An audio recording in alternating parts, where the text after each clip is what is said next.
정부가 공공기관에서 해제된 과학기술 분야, 정부 출연 연구기관의 자율성을 크게 늘리기로 했습니다. 그동안 문제가 됐던 출연연 인력 충원과 인건비 족쇄를 풀어서 연구 역량을 높이겠다는 건데, 문제는 이에 대한 재원을 출연연 스스로 마련해야 해 출연연 간의 격차가 벌어질 것으로 보입니다. 박나연 기자입니다.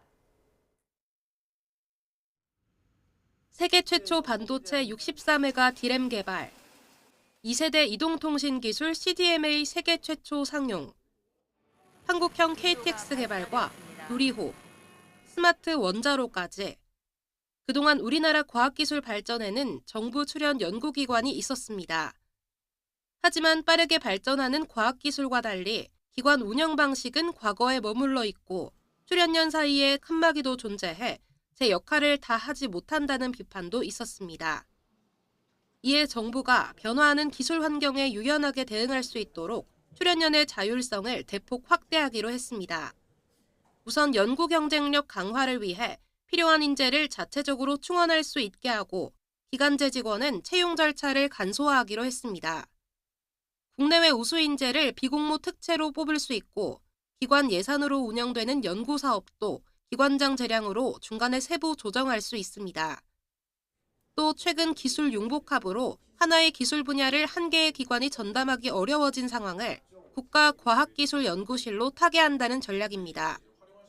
여기에 출연연 구성원의 협력과 소통을 늘리고자 공동 출입증이 도입되고 연구자 정기 모임과 공동문화 행사 등도 지원하기로 했습니다.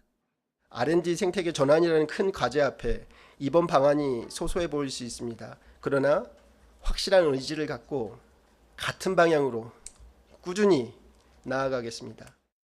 자율성이 커진 만큼 이에 대한 평가 체제가 필요한 상황에서 정부는 출연연 경년 단위 평가를 제시했습니다. 기존 3년 단위의 기관 평가와 6년 단위의 성과 평가를 통합하는 건데 자칫 성과 위주의 연구가 늘어날 수 있다는 지적이 나오고 있습니다. 또 자율적인 인력 충원에 있어 기술료 수입을 사용할 수 있는데 기관별로 수입료 차이가 크기 때문에 과연 이 자율성이 모든 출연연에게 해당이 될지 의문이라는 목소리도 있습니다. 인건비가 모자라는 쪽 같은 경우는 기술 이전비에서 적립하는 금액을 쓸 수 있도록 돼 있을 뿐이지 수권 자체를 자기들이 확보한 인건비를 가지고서 조정하거나 정액하거나 감소할 수 있는 권한을 준 게 전혀 아닙니다. 정부는 이번 활성화 방안을 통해 출연연을 자율성에 기반한 선도형 연구기관으로 이끌겠다는 방침입니다. YTN 사이언스 박나연입니다.